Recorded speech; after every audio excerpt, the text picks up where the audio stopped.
देखिए, आज के इस क्लास में हम लोग पढ़ेंगे संख्या रेखा पर √3 का स्थान निर्धारण। संख्या रेखा पर √3 कहाँ एडजस्ट करता है।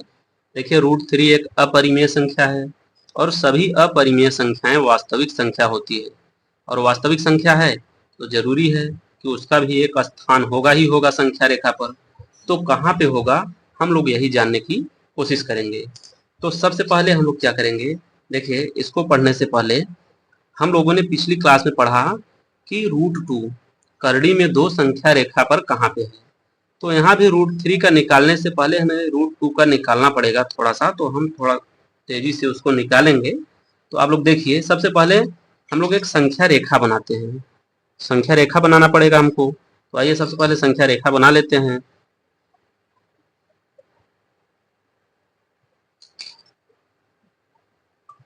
देखिए, इस तरीके से हमने एक संख्या रेखा को बना लिया। थोड़ा सा और बड़ा ले लेते हैं संख्या रेखा को। अब देखिए, ये हमारी संख्या रेखा है। यहाँ बीच में हमारा O है, 0 है, यहाँ पे हमारा 1 है, यहाँ पे 2 है, यहाँ पे 3 है। ऐसे ऐसे इनफाइनाइट तक चले जाएंगे हम। और इस तरफ लेफ्ट की साइड -1 है, -2 है, -3 है। इस तरीके से हम यहाँ भी इस तरफ भी माइनस इनफाइनाइट तक चले जाएंगे। यह हमारी संख्या रेखा हो गई। हम लोगों ने पढ़ा √2 को निकालने के लिए हमने पाइथागोरस थ्योरम का इस्तेमाल किया। हमने कहा कि कोई हमारा इस तरीके से समकोण त्रिभुज है, अगर हमारा बेस भी 1 सेंटीमीटर का है और लंब भी 1 सेंटीमीटर का है, तो उसका जो कर्ण आएगा करड़ी में 2 के बराबर आएगा। करड़ी में 2 के बराबर आएगा, चूंकि लंब स्क्वायर प्लस आधार स्क्वायर बराबर कर्ण स्क्वायर। तो लंब स्क्वायर 1 है, 1 का स्क्वायर 1, आधार भी 1 है तो 1 का स्क्वायर 1, और कर्ण का स्क्वायर यानी √2 है तो स्क्वायर इसका स्क्वायर कर देंगे, तो स्क्वायर से कर्ण हट जाएगा, तो 1 + 1 = 2, यानी 2 = 2। तो यही हमको लगाना है। तो √2 का हमने जब ऐसे लगाया, तो सबसे पहले हमने क्या किया था, हमने यह देखा कि 0 से 1 तक, 0 से 1 तक 1 सेंटीमीटर है हमारा। हमें इसको लिख देते हैं, 1 सेंटीमीटर है, यह डिस्टेंस हमारा 1 सेंटीमीटर है। अगर हम इसको बेस मान ले, आधार मान ले, और यह जो है यह हमारा O बिंदु है, और इसको हम मान लेते हैं P बिंदु। OP या बिंदु किसी त्रिभुज के आधार हो गए OP।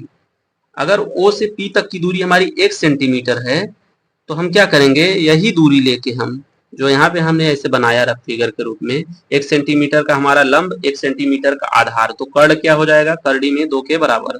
तो हम क्या करेंगे, इस तरीके से यही दूरी लेंगे, 1 सेंटीमीटर की दूरी हम ऐसे गोला प्रकाश और पेंसिल की सहायता से हम ले लेंगे।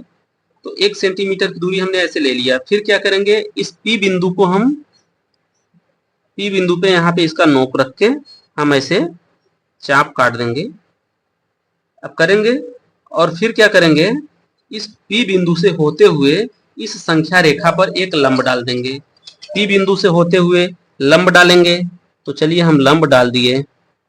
अब हम लंब डाल दिए, और ये जो हमारा लंब था यहाँ पे संख्या रेखा पर तो P बिंदु पर कट रहा है, और यह हमारा क्या है, 90 डिग्री का। चूंकि हमने लंब डाला है तो यहाँ पे 90 डिग्री का कोण बनाएगा।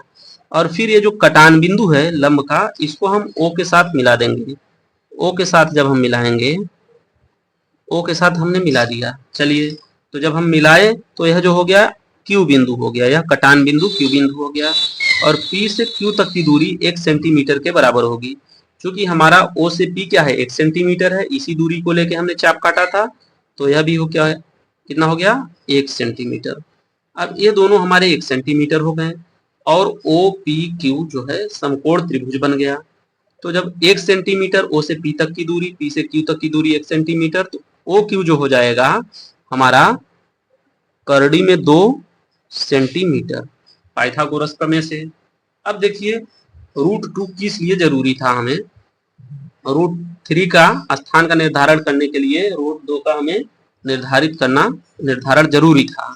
अब देखिए, यहाँ से √2 की दूरी हमको मिल गई। अब हम क्या करेंगे, अब यदि हमारे पास अगर कोई समकोण त्रिभुज इस तरह का हो जाए कि उसका आधार उसका आधार करड़ी में 2 के बराबर हो जाए और उसका लंब 1 हो जाए तो कर्ण कितना हो जाएगा, कर्ण भी अपने आप करड़ी में 3 हो जाएगा। लंब का स्क्वायर यानी 1 का स्क्वायर प्लस आधार का स्क्वायर करड़ी में 2 का स्क्वायर बराबर कर्ण का स्क्वायर यानी √3 का स्क्वायर। ऐसा करेंगे, पाइथागोरस का प्रमेय लगाएंगे तो सभी जैसे 1 square plus √2 square is equal to √3 का होल स्क्वायर। अब करेंगे तो 1 + 2 इज इक्वल टू 3 इक्वल आ रहे हैं।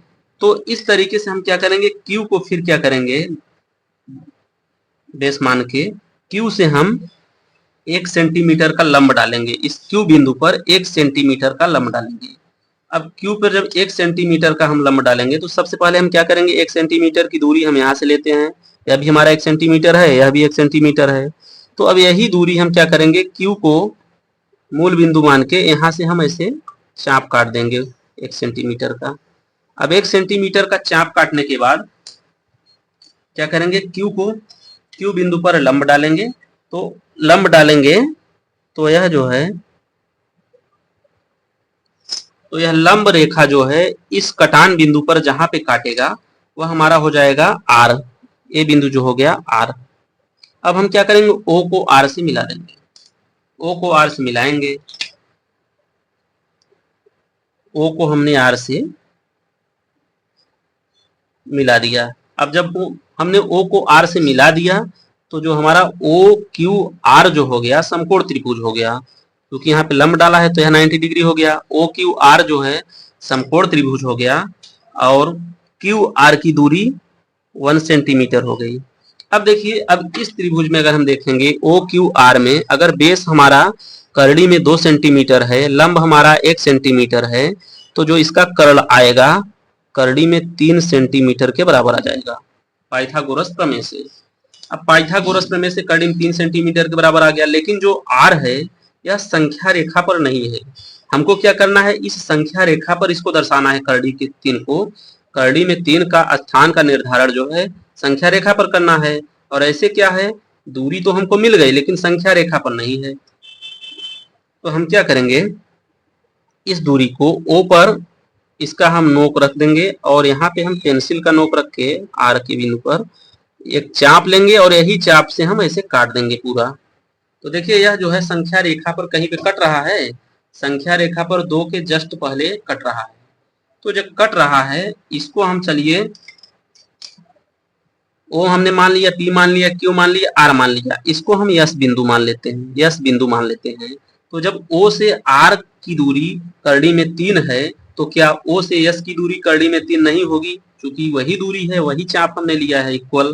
तो जो O से S तक की दूरी हो गई आपके पास निकल के आ गई, O से S तक की दूरी यह क्या है, करड़ी में 3 के बराबर है, करड़ी में 3 के बराबर है। यह जो है आपका S है, इसको ध्यान दीजिएगा। तो O से S तक की दूरी करड़ी में 3 के बराबर है, तो हम कह सकते हैं S बिंदु जो है, S बिंदु जो है यह √3 है। यह क्या है, √3 है। तो संख्या रेखा पर √3 कहाँ पे होगा, यहाँ S बिंदु पर होगा। तो इसी तरीके से जब हम लोग किसी भी संख्या का स्थान निर्धारण करेंगे, किसी भी अपरिमेय संख्या का, तो जितने का कहाँ रहे, जैसे √3 है तो हम बेस मान लेंगे √2 को। अगर 5 का किया है तो हम √5 का, तो हम बेस मान लेंगे √4 को, √4 को मानेंगे, 4 को नहीं। जैसे इसका बेस क्या हो जाएगा, अगर हमको इसका निर्धारण करना है √3 का तो बेस मान लेंगे √2 को। जैसे √2 का निर्धारण करना था तो बेस को हमने क्या मान लिया था, √1 को बेस मान लीजिए। और √5 का अगर पूछे तो √4 को बेस मान लीजिए, √4 का स्क्वायर √2 हो जाएगा यानी 2 बेस हो जाएगा।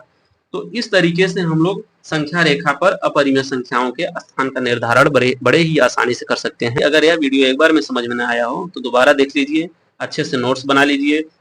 हमने जो जो बातें बोली हमने तो सभी नहीं लिखा है, लेकिन आप अगर आपको समझ में ना आए ऐसे तो उसको लिख लिया करिए, क्या क्या हमने प्रोसीजर किया है, क्या क्या प्रोसेस किया है। तो मिलते हैं नेक्स्ट वीडियो में, टेक केयर, बाय।